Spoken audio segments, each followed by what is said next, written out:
Listen carefully to his message. He says the NHS crisis, housing shortages, falling wages, community tensions are not caused by migration. He believes politicians especially, Reform UK and parts of Labour, are using small boats as a scapegoat, while the super-rich quietly become wealthier. I met a man recently. Said he wanted to stand on a beach like this one with a gun and shoot the people coming across on small boats. Said it like he was just talking about the weather. The worst bit, I wasn't even that shocked. Because it's this obsession that has gripped the country. The boats, the boats, the boats. Yet something doesn't add up. Our NHS is crumbling. Our wages are frozen.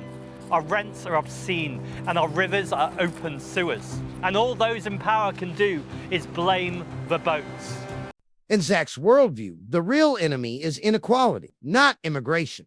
That's why he talks more about billionaires than borders, more about wealth than deportations, more about systems than sovereignty. Labour repeats it like it's gospel, this idea that there's no money left, and then they stoke racist narratives about strangers destroying everything. Well, I call bullshit.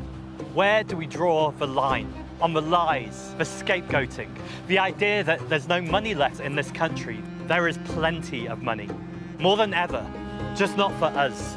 Since COVID, there are more billionaires than they've ever been.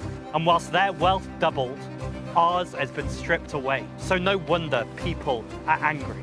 But here's where the Green Party crashes into political reality. Because millions of voters believe migration is directly affecting their lives, they look around and see overcrowded GP surgeries, pressure on housing, struggling schools, wage competition, cultural tensions, rising asylum hotel costs. And when they hear politicians say, it's not migration, it's billionaires. Because while we feel the walls are closing in, the elites, they got to work. They flooded Westminster with lobbyists. They made sure that Farage was on every TV program going, day in, day out, telling the same lies. Because where do you think these stories come from? All this time they've been pointing at the small boats, telling us they were the people to blame.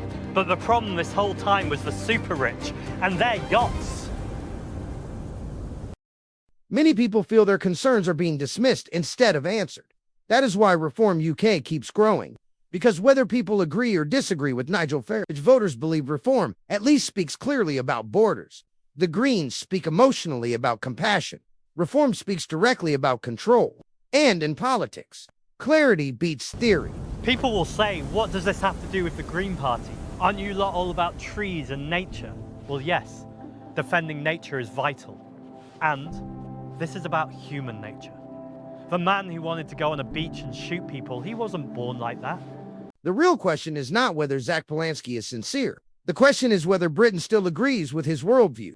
Can a party survive electorally while appearing softer on borders during record migration levels? Can voters be convinced that migration anger is mostly manufactured by elites? Or has public trust already shifted too far? Because right now, Britain feels politically split in two.